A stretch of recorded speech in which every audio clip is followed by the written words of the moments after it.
So the thing is, till now, under former sanctions, they haven't been able to develop it. I'm very skeptical when sanctions are going sort of so well for the United States right now that that's suddenly going to change. Unless there's some special deal with the Chinese to allow them to develop this or that field here. Fundamentally, no.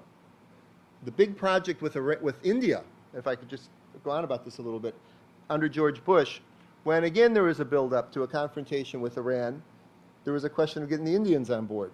And the Indians announced they're going to build this pipeline through Pakistan, which is interesting, to bring gas home, right, and ports and all sorts of things, which was actually, they really needed this gas in Western India to generate electricity. And so very quickly, I think it was the foreign minister was called to the White House, and what I understand is, this is in the newspapers, the president said, well, we don't really want you to do this, and besides, something could happen to it. We do have this confrontation with Iran. And he said, but we need, they explained, we need electricity in Western India. He says, oh, well, why don't you build nuclear plants? We can do that. Now, whether the Indians had all this figured out ahead of time, I don't know. But not only did the Indians not, as everyone thought, now they're going to sell out and abstain from the vote. No. They voted against the Iranians for that deal, right? And so there's this possibility everybody wants this Iranian gas. And, it could be one of the sources of Europe having some energy independence from Russia and so forth. But these security issues trump that let's say for Washington, okay? They have historically. There was the other one. Question about China. Several years ago, China signed a $100 million deal to develop Iranian oil fields. SIMPEC is involved. Can you comment? I'm not sure. I have to remember which is which. There was like 2 years in a row in the Bush administration where the Chinese signed a deal. The first time they signed a deal, if you talk to the Chinese diplomats, like, first time they signed a deal, the press guy at the White House was all upset. We shouldn't have signed this deal because they're trying to get. Next time they signed the deal, nobody said a word. What the heck happened? Even the Chinese would talk about what the heck's going on. But this was at a time after the surge, and the U.S. was having apparently some relations with Iran that had to do with Iraq, and the Bush administration rewarded Iran in there's an article on my homepage I wrote about this in probably too much nerdy detail. But apparently they gave Iran 2 or 3 rewards, things that came up, let them have this, let them have that, let them have that, in exchange for doing some things in the joint attempts to pacify things in the mutual interest in Iraq. And one of them was the Chinese just got lucky. They walked up and signed this big deal, and nobody said anything. Why didn't anybody say anything? Well, that happened. I'm not sure. It might be this deal. Now, what actually progresses on that, it's a mixed bag because of the difficulties. I think you had a question, Molly Williamson, Middle East Institute. Is it in Russia's and China's interest to see Iranian nuclear weapon capability developed? And if not, are they convinced that Iranian nuclear interests are peaceful civilian energy? And if so, what is it they see that the rest of the world's not quite getting? From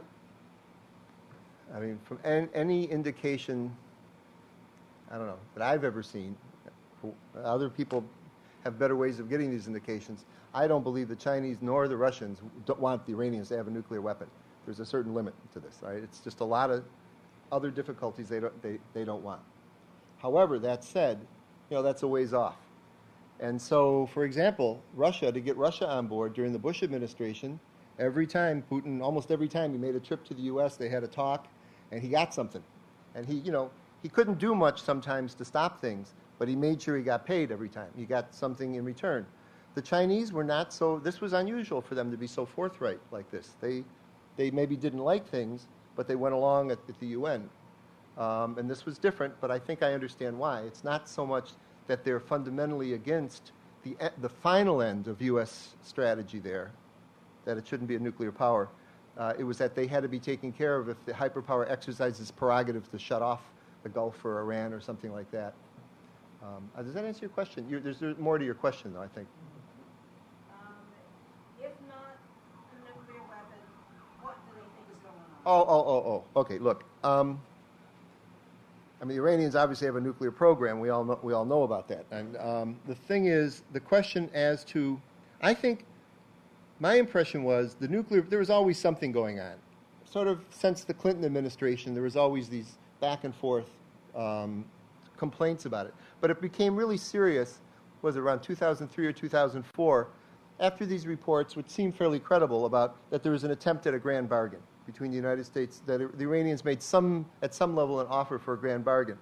But what was interesting from their point of view, if in fact they did offer so many, sort of everything on the laundry list that the administration had been complaining about, everything from Hamas to Hezbollah to Afghanistan to prisoner, all sorts of things, and then the other side says no, well, then you have to stop and think, but we offered them everything. What is it? Oh, it's us they don't trust, And now, so what do? Well, what chip do you have? You don't have an oil weapon. Clearly, all you would do is incite people if you shut off the oil. It's not going to work, from what I showed. It could cause some trouble in southern Iraq, and that happened, but some of that was traded off because it's in their interest to pacify Iraq, too. There's certain limits. There's other things. You needed another chip, and it was precisely then that they really worked to develop the nuclear issue. And I think at first it was more being developed as a chip. But as it drags on and drags on, it becomes more sort of possible, this whole idea of breakout and so forth. And whether they're actually doing it or not, the point is, if you play a brinksmanship with that, it's something you can use in your negotiations with the Americans, that hopefully these negotiations take place sometime soon, and it really gets going. We'll see.